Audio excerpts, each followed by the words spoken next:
ಸುಬ್ರಹ್ಮಣ್ಯ ವಲಯ ರಕ್ಷಿತಾರಣ್ಯದಿಂದ ಮರ ಲೂಟಿ ಪ್ರಕರಣಕ್ಕೆ ಸಂಬಂಧಿಸಿದಂತೆ ಪ್ರಸಾದ್ ಮನೆಗೆ ತಡರಾತ್ರಿ ದಾಳಿ ನಡೆಸಿರುವ ಘಟನೆ ನಡೆದಿತ್ತು. ಈ ಘಟನೆಗೆ ಸಂಬಂಧಿಸಿದಂತೆ ದಬ್ಬಾಳಿಕೆ ನಡೆಸಿದ ಅಧಿಕಾರಿಗಳು ಹಾಗೂ ಇತರರ ವಿರುದ್ಧ 1 ವಾರದ ಒಳಗೆ ಪ್ರಕರಣವನ್ನ ದಾಖಲಿಸದಿದ್ದರೆ ಠಾಣೆಯ ಎದುರು ವಿವಿಧ ಸಂಘಟನೆಗಳ ಸಹಯೋಗದಲ್ಲಿ ಉಗ್ರ ಪ್ರತಿಭಟನೆ ನಡೆಸಲಾಗುವುದು ಎಂದು ನೀತಿ ತಂಡದ ರಾಜ್ಯಾಧ್ಯಕ್ಷ ಜಯಂತ್ ಟಿ ಹೇಳಿದ್ದಾರೆ.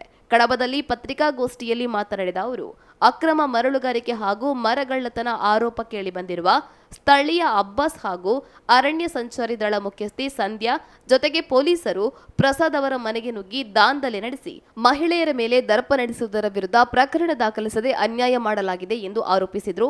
ಈ ಸಂದರ್ಭದಲ್ಲಿ ನೀತಿ ತಂಡದ ಜಿಲ್ಲಾಧ್ಯಕ್ಷ ಜೋಸ್ ಥೋಮಸ್, ಕಡಬ ತಾಲೂಕು ಪಂಚಾಯತ್ ಅಧ್ಯಕ್ಷರಾದ ರಂಜಿತ್ ಕಾಳಾರ, ದೂರುದಾರ ಪ್ರಸಾದ್, ದೀಕ್ಷಿತಾ ಪ್ರಸಾದ್ ಉಪಸ್ಥಿತರಿದ್ದರು.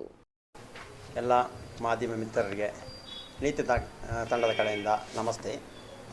ನಾವು ಇವತ್ತೊಂದು ಪತ್ರಿಕಾಗೋಷ್ಠಿಯನ್ನು ಮಾಡುವ ಉದ್ದೇಶ, ಇವಾಗಲೇ ಎಲ್ಲರಿಗೂ ಗೊತ್ತಿರ್ಬೋದು, ದಕ್ಷಿಣ ಕನ್ನಡ ಜಿಲ್ಲೆ ಕಡಬ ತಾಲೂಕು ಸುಬ್ರಹ್ಮಣ್ಯ ಮರದಾಳದ ಸುಂಕತಟ್ಟೆ ಎಂಬ ಒಂದು ಜಾಗದಲ್ಲಿ 3/2/2021 ಮಧ್ಯರಾತ್ರಿ 12 ಗಂಟೆಯಿಂದ 4/3/2021 ಬೆಳಿಗ್ಗೆ ಜಾವ 4:15 ತನಕ ಅರಣ್ಯ ಅಧಿಕಾರಿ, ಪೊಲೀಸರು ಹಾಗೂ ಪೊಲೀಸರೊಂದಿಗೆ ಮರಳು ಮಾಫಿಯಲ್ಲಿ ಹೆಸರು ಕೇಳುವಂಥ ಕಾಡುಕಳ್ಳ ಎಂದು ಇವಾಗ ನಮಗೆ ಸಿಕ್ಕಿ ಕಾಡುಕಳ್ಳ ಎಂಬ ಹೆಸರು ಕೇಳುವಂಥ ಅಬ್ಬಾಸ್ ಮತ್ತು ಅವರ ಸಹಚರರೊಂದಿಗೆ ಮನೆ ಹೊಕ್ಕಿರೋ ವಿಷಯ. ಈ ವಿಷಯಕ್ಕೆ ಸಂಬಂಧಿಸಿ ಇವಾಗಲೇ ಸುದ್ದಿಗಳು ಎಲ್ಲ ಕೇಳಿಬರ್ತವೆ. ಎಲ್ಲಿ ಹೋದರೂ ಅವರಿಗೆ ನ್ಯಾಯ ಸಿಗ್ತಾ ಇಲ್ಲ. ನ್ಯಾಯದ ಬಾಗಿಲೆಲ್ಲ ತಟ್ಟಿ ಆಯಿತು. ಯಾವುದೇ ರೀತಿಯಲ್ಲಿ ನ್ಯಾಯ ಸಿಗ್ತಾ ಅಂದರೆ ಅರಣ್ಯ ಅಧಿಕಾರಿ ಆಗಲಿ, ಪೊಲೀಸ್ ಇಲಾಖೆ ಆಗಿ ಯಾರಿಗೋ ಒಬ್ಬರಿಗೂ ವಾರಂಟ್ ಇದ್ದರೂ ಸೂರ್ಯ ಅಸ್ತಮಿಸಿದ ನಂತರ ಮನೆ ಒಕ್ಕಲಿಕ್ಕಿಲ್ಲ. ಅದೇ ಅರಣ್ಯ ಅಧಿಕಾರಿಯವ್ರಿಗೆ ಯಾವುದೋ ಒಂದು ನಿಯಮ ಪ್ರಕಾರ ಇದೆ, ಇದ್ದರೂ ಅವರಿಗೆ ಅಷ್ಟೇ ಅಲ್ಲಿ ಅವರ ಯಾವುದೇ ಒಂದು ಗಾಂಜಾ ಆಗಲಿ, ಮರ ಆಗಲಿ, ಇನ್ನಿತರ ದೇಶಕ್ಕೆ ದ್ರೋಹ ಆಗುವಂಥ ಯಾವುದೇ ಒಂದು ಸಾಮಗ್ರಿ ಇದ್ದರೆ, ಅಷ್ಟೇ ದಾಖಲೆ ಇದ್ದರೆ ಮೇಲಾಧಿಕಾರಿಯವರು ಒಂದಿಗೆ ಇವರಿಗೆ ಹೋಗಿ ಅದನ್ನು ಪತ್ತೆ ಹಚ್ಚಿ ಅವ್ರನ್ನ ಅರೆಸ್ಟ್ ಮಾಡ್ಬೋದು. ಆ ರೀತಿ. ಆದರೆ ಇಲ್ಲಿ ಯಾವುದೋ ಒಂದು ಐಟಮ್ ಇರಲ್ಲ. ಇವರು ಬಂದು ತಗೊಂಡು ಹೋಗಿ ಬಂದಿರೋದಂದರೆ ಎರಡು ಪಿಕಪ್ ಗಾಡಿಯಲ್ಲಿ ಅವರು ಕೊಯ್ದಿರೋ, ಅವರೆಲ್ಲ ಇಟ್ಟಿರೋ ಮರ, ಬೀಟಿ ಮರ ಆಗಲಿ, ಶೇಂಗಾ ಮರ, ಇಂಥ ಮರಗಳನ್ನು ತುಂಬಿಸ್ತಂದು ಈ ಪ್ರಸಾದ್ ಎಂಬುವರನ್ನು ಹಿಡ್ಕೊಂಡೋಗಿ ಅದರ ಮೇಲೆ ಕೇಸ್ ಮಾಡೋ ಉದ್ದೇಶದಿಂದ ಇವರು ಬಂದಿರೋದು. ಪ್ರಸಾದ್ ಎಂಬುವರ ಮೇಲೆ ದೇಶ ಇರಲು ಕಾರಣ, ಈ ಹಿಂದೆ 1 ತಿಂಗಳ ಹಿಂದೆ ಅಲ್ಲಿ ರಕ್ಷಿತಾರಣ್ಯದಲ್ಲಿ ಮರಗಳ ಕಳ್ಳ ಸಾಗಣೆ ಆಗ್ತಾಯಿತ್ತು. ಈ ಸಂಬಂಧಿಸಿದಂತೆ ಮುಖ್ಯ ಕಾರ್ಯದರ್ಶಿಯವರಿಗೆ, ಮುಖ್ಯಮಂತ್ರಿಯವರಿಗೆ ಇವರು ಮನವಿ ಕೊಟ್ಟು ಬಂದಿದ್ದಾರೆ. ಇದನ್ನು ಇವಾಗ ತನಿಖೆ ಮಾಡಲಿಕ್ಕೆ ಮಂಗಳೂರು DFO ಕಚೇರಿ ಕಳಿಸಿರು. ಇದರ ಪ್ರಕಾರವಾಗಿ ಆ ಒಂದು ಎಷ್ಟು ಮರ ಹೋಗಿದೆಯೋ ಅದನ್ನೆಲ್ಲ ಪ್ರಸಾದ್ ತಲೆ ಮೇಲೆ ಓಡಿಸೋಣ ಒಂದು ಉದ್ದೇಶದಿಂದ ಇವರು ಈ ಒಂದು ಹುನ್ನಾರ ಮಾಡಿರ್ತಾರೆ.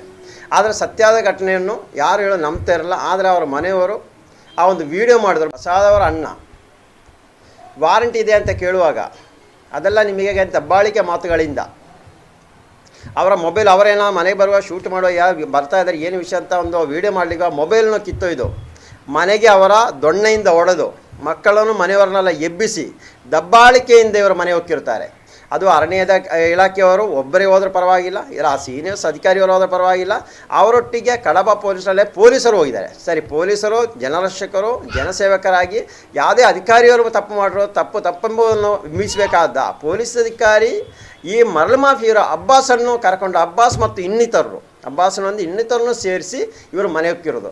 ಮನೆ ಹೊಕ್ಕಿ ಅವರ ದಂಧಲೆಯನ್ನು ಅಲ್ಲಿ ನಡೆಸಿ ಇವಾಗಲೇ ನಿಮಗೆ ಎಲ್ಲರಿಗೂ ಗೊತ್ತಿರ್ಬೋದು, ಠಾಣೆಗೆ ಹೋಗಬೇಕಾದ ಸಮೇತ ಒಬ್ಬ ಲೇಡೀಸ್ ಆಗಲಿ ಯಾರಿಗೂ ಅವಳಿ ಭಯ ಅಂದರೆ ಪೊಲೀಸರು ಆ ರೀತಿಯ ವರ್ತನೆ ಮಾಡ್ತಾ ಇದ್ದಾರೆ. ಆ ಒಂದು ಬಟ್ಟೆಗೆ ಒಂದು ಗೌರವ ಕೊಡದೆ, ಆ ಪೊಲೀಸ್ ಎಂಬ ಅರ್ಥ ಏನು ಅವರಿಗೆ ಅದರ ತಿಳುವಳಿಕೆನೂ ಇಲ್ಲದೆ ಅವರು ಕೌರಿಯನ್ನು ಮೆರಿತಾ ಇದ್ದಾರೆ. ಈ ಸಂದರ್ಭದಲ್ಲಿ ಒಂದು ಮನೆ ಬರುವ ಯಾವ ರೀತಿಯಲ್ಲಿ ಇರ್ಬೋದು ಅವರ ಕೌರಿತನ, ಅದು ಎಣ್ಣೆ ಹಿಡಿದು ಮದ್ಯದ ಅಮಲಲ್ಲಿ ಇವರೆಲ್ಲ ಬಂದಿರೋದು.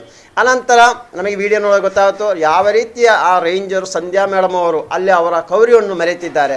ಉಳಿದ ಪೊಲೀಸರು ಅರಣ್ಯ ಇಲಾಖೆ ಅಧಿಕಾರಿಯವರು ಯಾವ ರೀತಿಯಲ್ಲಿ ಮೆರೀತಾ ಇದ್ದಾರೆ ನಿಮಗೆಲ್ಲ ವಿಡಿಯೋ ನೋಡೋಕೆ ಗೊತ್ತಾಗುತ್ತೆ. ಅನಂತರ ಅವರ ತಾಯಿಯು ಅವರಿಗೆ ಶೌಚಾಲಯಕ್ಕೆ ಹೋಗ್ಬೇಕಂತ ಹೇಳುವಾಗಲೂ ಬಾಗಿಲು ತೆಗೆಯಲಿಗೂ ಸಮೇತ ಬಿಡ್ತಾ ಇಲ್ಲ ಒಂದು ಕಡೆಯಿಂದ.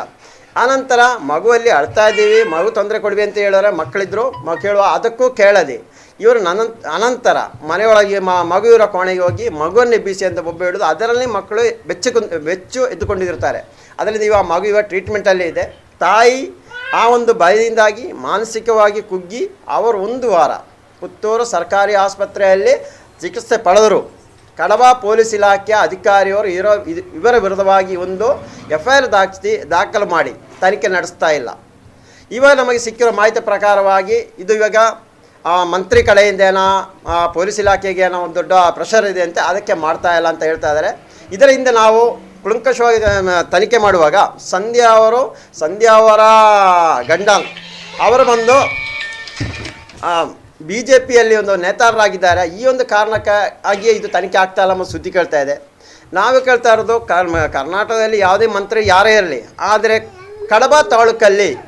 ಕಡಬ ತಾಲೂಕಿಗೆ BJP ಒಂದು MLA ಇದ್ದಾರೆ, ಇದೇ BJP ಕಾರ್ಯಕರ್ತರಿದ್ದಾರೆ.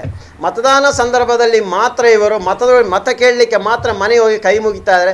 ಇಂಥ ಒಂದು ಸಂದರ್ಭದಲ್ಲಿ, ಇಂಥ ಒಂದು ದಂಧೆ ಸಂದರ್ಭದಲ್ಲಿ, ಅಂದರೆ ಬ್ರಿಟಿಷರು ಯಾವ ರೀತಿಯ ಒಂದೊಂದು ಮನೆಯನ್ನು ಹೋಗ್ತಾ ಇದ್ದಾರೋ ಅದೇ ರೀತಿಯಲ್ಲಿ ಇವರು ದಂಧೆ ನಡೆಸುವಾಗ ಏಕೆ ಇವರು ಕೇಳಲಿಕ್ಕೆ ಮುಂದೆ ಬರ್ತಾ ಇಲ್ಲ?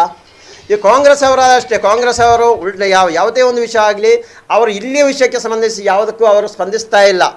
ಅವರು ಇನ್ನೊಂದು ರಾಜ್ಯದಲ್ಲಿ, ಇನ್ನೊಂದು ದೇಶದಲ್ಲಿ ಯಾವುದೋ ವಿಷಯ ನಡೆದು ಅದಕ್ಕೆ ಪ್ರತಿಭಟನೆ ಮಾಡಲಿಕ್ಕೆ ಮುಂದೆ ಬರ್ತಾರೆ. ಅಂತ ನಮ್ಮ ಗ್ರಾಮದಲ್ಲಿ ಆಗಿರೋ ವಿಷಯ ಇದಕ್ಕೆ ಪ್ರತಿಯೊಬ್ಬರು ಜನಪ್ರತಿನಿಧಿಗಳು ಸ್ಪಂದಿಸಬೇಕಾಗಿರುತ್ತೆ. ಇದರ ಮಧ್ಯೆಯಲ್ಲಿ ಇವಾಗ ನಮಗೆ ಒಂದು ಸಹಕಾರಕ್ಕಾಗಿ ರೈತ ಸಂಘದವರು ಹಾಗೂ STPO ಸಂಘಟನೆ ಇವರೆಲ್ಲ ಮುಂದೆ ಬರ್ತಾ ಇದ್ದಾರೆ. ಇದೇ ರೀತಿಯಲ್ಲಿ ಪ್ರತಿಯೊಬ್ಬರು ಬಂದು ಇವರ ಸಹಕಾರ ನಿಲ್ಲಬೇಕು. ನಾವೇ ಒಂದು ಇದರ ಉದ್ದೇಶ ಪತ್ರಿಕೆ ಮಾಡುವ ಉದ್ದೇಶ, ಒಂದು ವಾರ ಒಳಗಡೆ ಕಡಬ ಠಾಣೆಯಲ್ಲಿ ಇದರ ವಿಷಯದಲ್ಲಿ FIR ದಾಖಲು ಮಾಡದೇ ಇದ್ದರೆ ಉಗ್ರ ಪ್ರತಿಭಟನೆಯನ್ನು ಠಾಣೆ ಮುಂದೆ ಉಗ್ರ ಪ್ರತಿಭಟನೆಯನ್ನು ಮಾಡಲು ನಾವು ತೀರ್ಮಾನಿಸಿ, ಅದು ನಾವು ಒಬ್ಬರೇ ಅಲ್ಲ, ಎಲ್ಲ ಸಂಘ ಸಂಸ್ಥೆಗಳು ಮುಂದೆ ಬಂದಿದ್ದಾರೆ. ಎಲ್ಲ ಸಂಘ ಸಂಸ್ಥೆಯವರು ಸೇರಿ ಇದನ್ನು ನಾವು ವಿರೋಧಿಸಲಿಕ್ಕೆ ತಯಾರಿವಿ. ಆದಷ್ಟು ಅದಕ್ಕೆ ನಾವು ಠಾಣೆಯವರಿಗೆ ಹೇಳ್ತಾ ಇದ್ದೀವಿ, ಮಂಗಳೂರು SP ಹೋಗ್ತಾ ಇದ್ದೀವಿ.